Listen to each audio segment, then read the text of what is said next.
नाज़रीन किराम आदाब।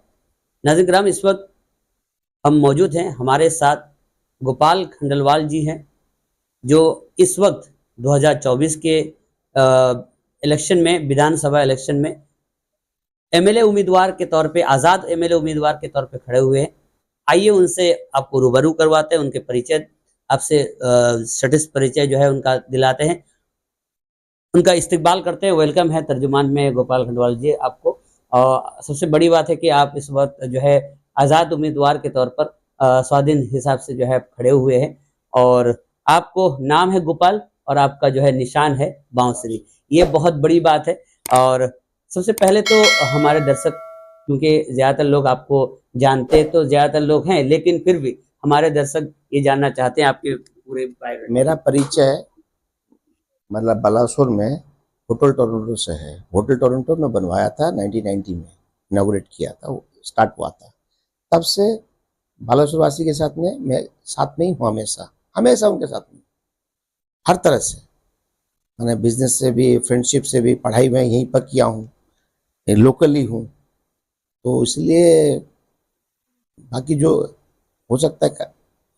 ये तो बहुत बड़ी बात आपने कही कि आप हमेशा से बालासुर वालों के साथ हैं और बालासुर वालों के सुख दुख में खड़े रहते हैं। लेकिन सर, क्योंकि आप जानते हैं कि इस वक्त जो इंतखाबी मैदान में बड़े बड़े दिग्गज लोग जो है खड़े हुए हैं।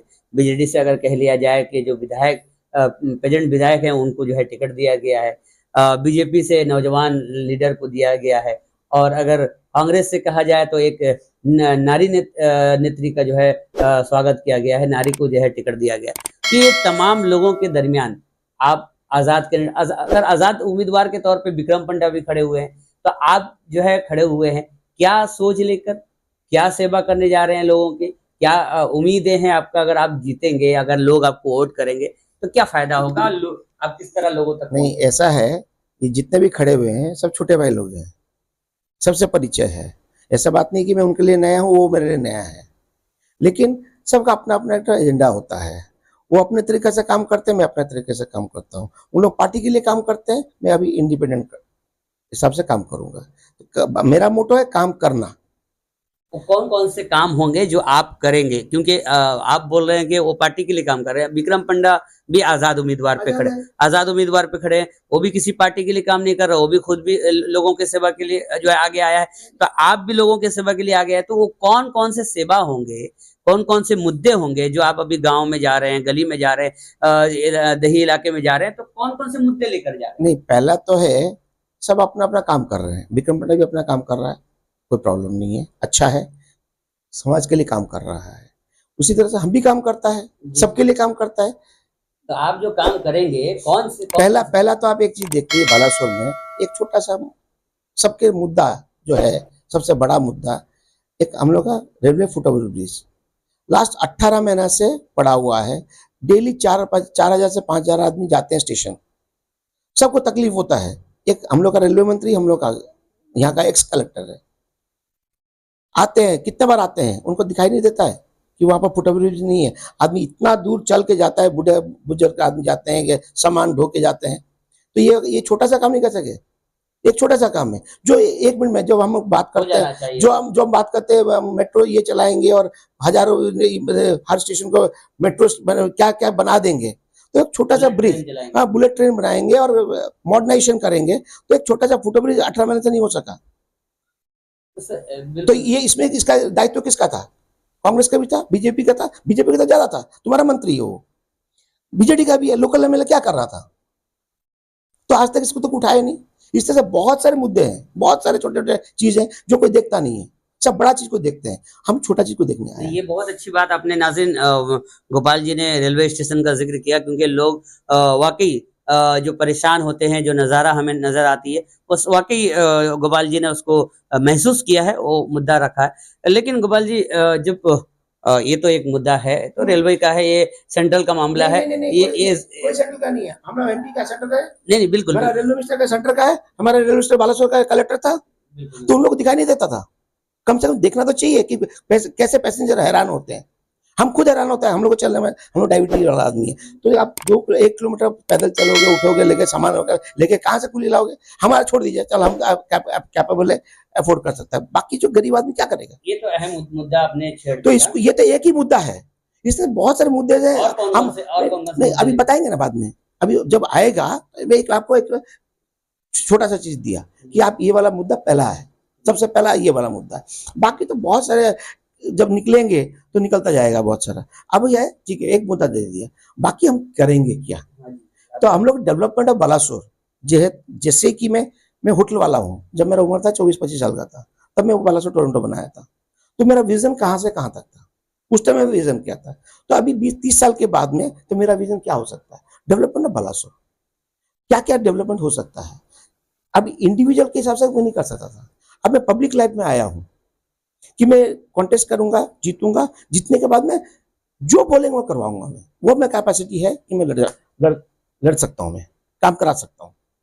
ये गांव वाले या हमारे बालेश्वर वाले वो जानते होंगे शायद। तो आप क्या उम्मीद करते हैं? क्या देखिए असल में कि आप लोगों के साथ हैं, लोग आपको पहचानते, ज़्यादातर लोग पहचानते हैं, जैसा कि आपने कहा कि जितने भी कैंडिडेट खड़े हैं वो सब आपके छोटे भाई हैं, तो ये तमाम ठीक है, लेकिन जो वोटर होंगे, जो वोटर जिससे आप वोट पाएंगे, तो आप क्या उम्मीद लगता है कि लोग जब आप गांव पहुंचते हैं, लोगों का क्या नजरिया है? नहीं, इसमें दो चीज है।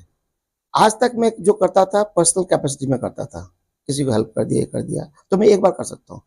इलेक्ट्रल पॉलिटिक्स का मतलब है मैं सबके लिए सेवा कर सकता हूँ, मैं एक के नहीं करा 100 आदमी के भी कर सकता हूँ, मेरा हक बनता है कि काम करा रहा, मेरे को काम करा सकता हूँ। जैसे 10 तो कोई कुछ काम होगा तो 10 को मैं कर सकता हूँ, और नहीं तो मैं पर्सनल कैपेसिटी में यार इसका देख ले यार कुछ कर लो, यही फर्क है। तो हम लोग आ रहे हैं इलेक्ट्रल पॉलिटिक्स में ताकि हम लोग और ज्यादा काम कर सकें।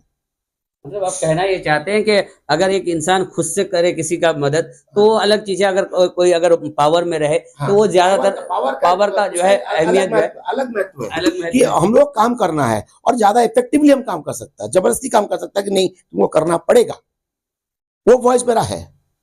सर ऐसा तो नहीं होगा क्योंकि बहुत सारे आज़ाद उम्मीदवार खड़े हुए हैं, जो कहा जाता है कि जो है जमानत भी जब्त हो जाती है कुछ लोगों का, तो आपको क्या लगता है कि आप कितना वोट पाएंगे और या फिर जीत जो है? नहीं, हम अगर खड़ा हुआ है तो जीतने के लिए खड़ा हुआ है। हमको मैंने आइडेंटिटी क्राइसिस नहीं है कि मेरे को पहचान का देना नहीं है, सब मेरे को जानते हैं। अब क्या है, मैं पॉलिटिक्स में आ रहा हूँ इसलिए कि काम करने के लिए, दैट इज इलेक्ट्रल पॉलिटिक्स। अगर कुछ काम करना है सोसाइटी के लिए, you have to come to the electoral politics. तो गांव-गांव में जा रहे हैं, गांव-गांव में आप जा रहे हैं, जैसे जा रहे हैं, तो लोग क्या बहुत अप्रिशिएट कर रहे हैं, बोले कि कोई तो पहले आया जो बोल सकता है, मैंने रोक ठोक बोल सकता है। अब चलो मेरे साथ गाँव में, जो परिचय देते हैं उन लोग, देखना उनको, हमको तो बहुत अच्छा लग रहा है। बहुत क्वेश्चन पूछते हैं मेरे को, बहुत माने यूनिक क्वेश्चन पूछते हैं जो हम लोग के टाउन में कोई पूछता नहीं है। हमको अभी जाके ये जितना जो गांव में घूम रहा है, डेली शाम को 3 बजे से लेकर रात को 9 बजे तक हम घूमते हैं और एक एक डोर में जाते हैं, उनसे बैठते हैं। उन लोग पहले 3 क्वेश्चन मेरे को पूछते हैं, सर आपका बैनर कहाँ है, आपका रैली कहाँ है, आपका स्टेज भाषण कहाँ है। हम लोग ये तीनों चीज नहीं कर रहा है, हम नहीं करेगा, हम लोग चर्चा करेगा, गांव में आएगा, सबके साथ बैठेगा, लोगों से मिलेंगे, उनका दुख सुख बांटेंगे, उन लोग क्या चाहते हैं मेरे से क्या चाहते हैं वो मेरे को करना है, नहीं तो और से कोई का।